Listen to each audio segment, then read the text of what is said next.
When I first saw this land, it was simply to visit David Gulpilil, our great Indigenous actor. Now I was back, but under completely different circumstances. We'd like to quickly talk. We want to talk about this 10 Canoes film project. The director here, Ross De Hare, wants to have a quick talk to you, Bookmark, about why he's here and what is he going to do. Hi, I'm Rolf. I'm the director of the movie. We've been working on making this movie for nearly 2 years now, and we begin shooting on Monday. And we're shooting most of it at Mwangi and around area of Mwangi. And we've negotiated with Northern Land Council for permission, and we've agreed on location.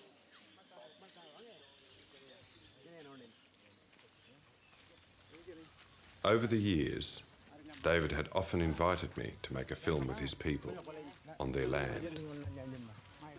I'd finally agreed to do it, and we were now in pre-production. The story is their story, in their language, and set a long time ago, before the coming of the Balanda, as white people are known here.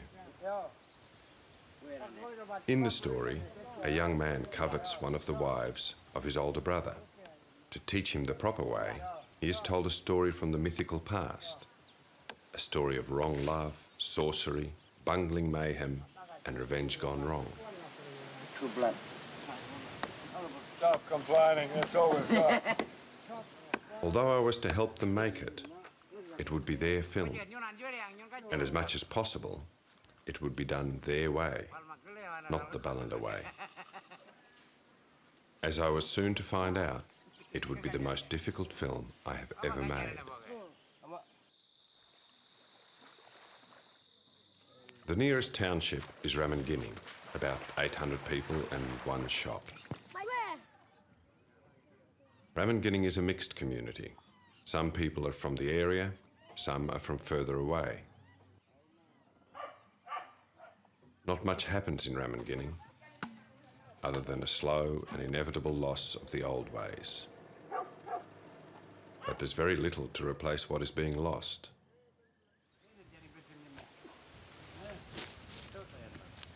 We're attempting to make the first of the 10 canoes we'll need for the film. A proper swamp canoe hasn't been made here for many years. And to the men, we're attempting to find a part of their history. But they want more than history from this film. They want respect. Respect for their culture from the Balanda culture. For a man like Jigger, the film is the one great opportunity for his community to earn that respect. Over the weeks to come, I begin to absolutely rely on Jigger, to such an extent that he will become the co-director of the film. But his journey will not be easy, nor will it be for any of us. The beginnings were simple enough. An old photo David had of 10 men in bark canoes on the Arafura swamp near Ramingining. The photo had been taken by the anthropologist Donald Thompson in the 1930s, and the film grew out of it and others like it.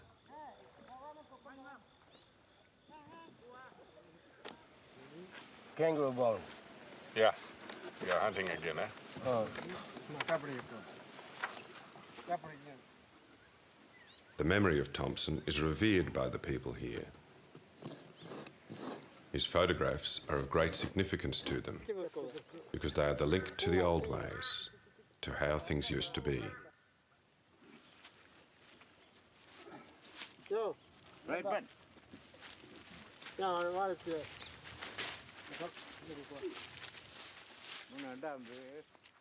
Hi.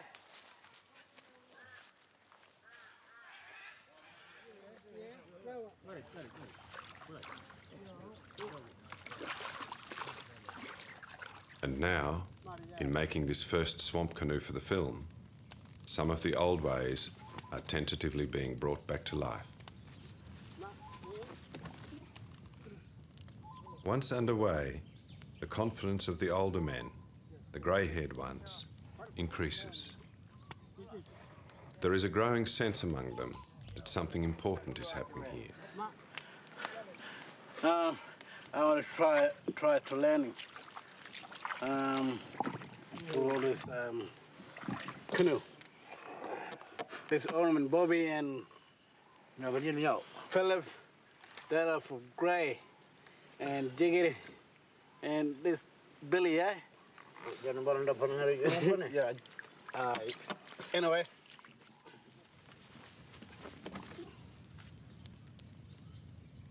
The particular design of these canoes is unique to the Arafura swamp.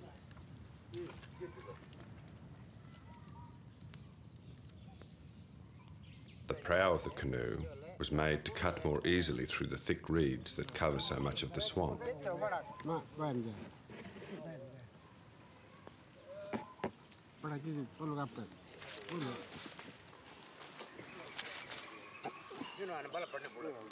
Pussycat, the oldest of the men and the natural leader today, is not from a swamp tribe.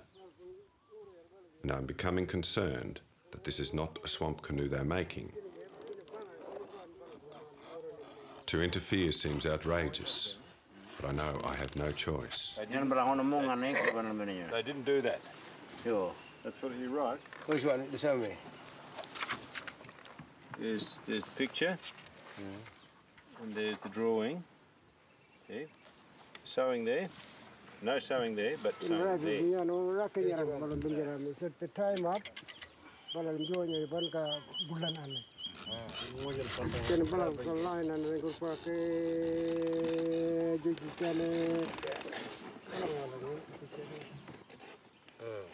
Then we take that one out. Yeah. Because then it'll open up a bit, and that's where they often put the eggs. Yeah. Put in like that one, huh? Yeah, but after we sew this up, we take this out. No. That's sewing, and that's sewing. Yeah. Oh yeah.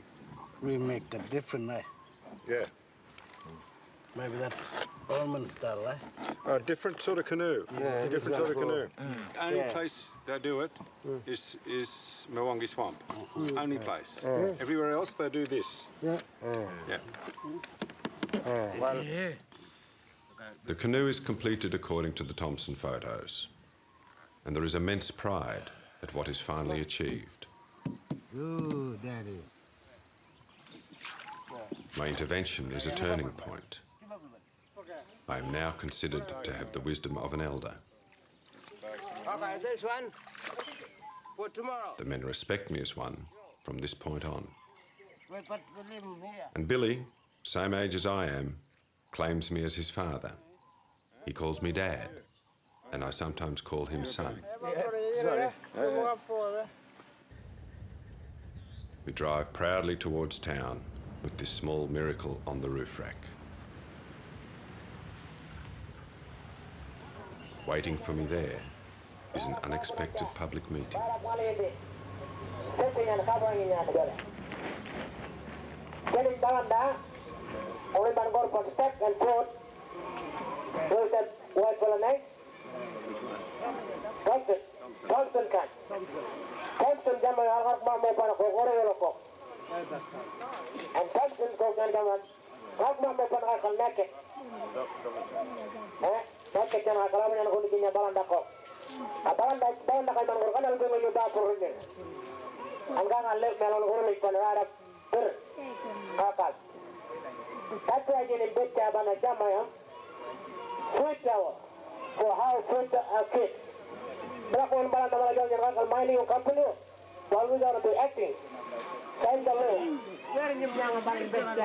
You're sitting down blind.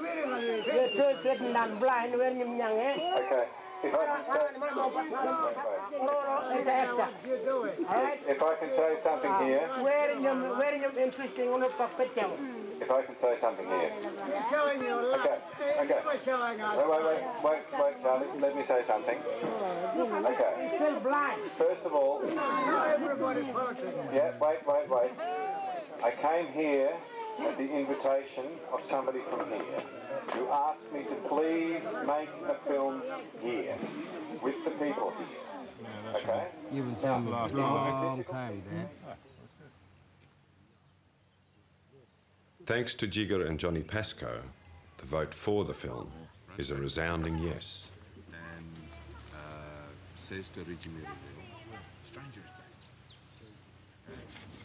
Filming is due to start.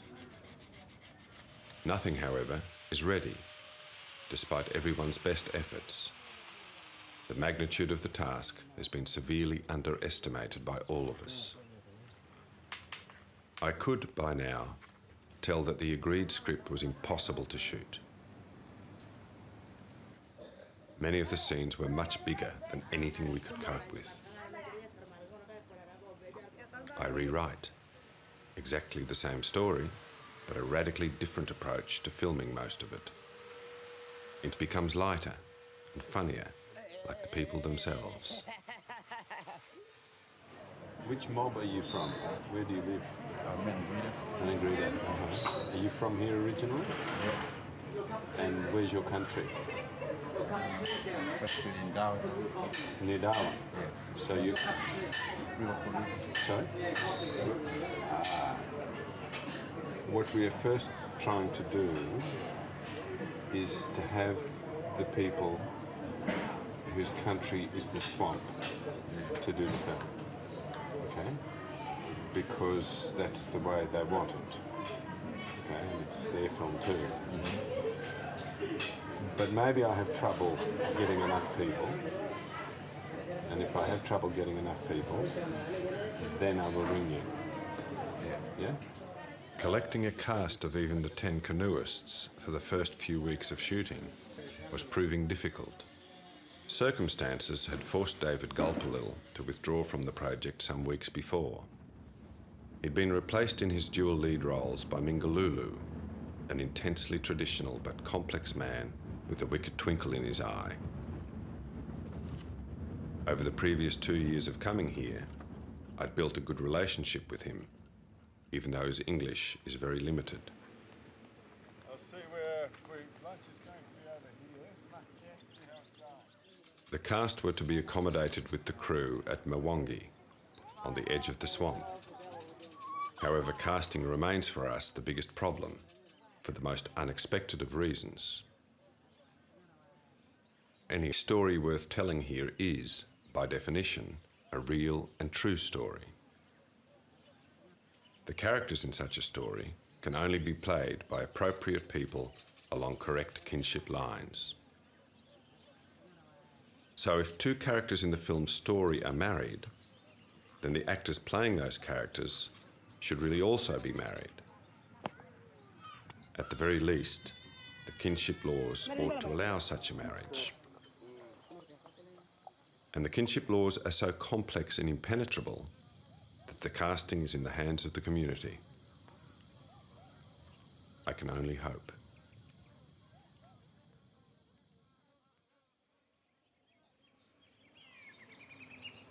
We limp to the first morning of shoot.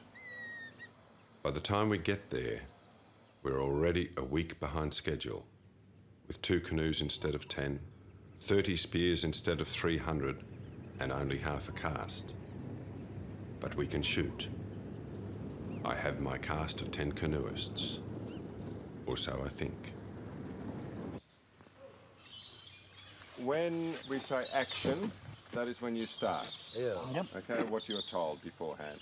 When I say cut, you stop. Stop. Okay? Because what you are doing here is making barks, but you are joking about him. Okay?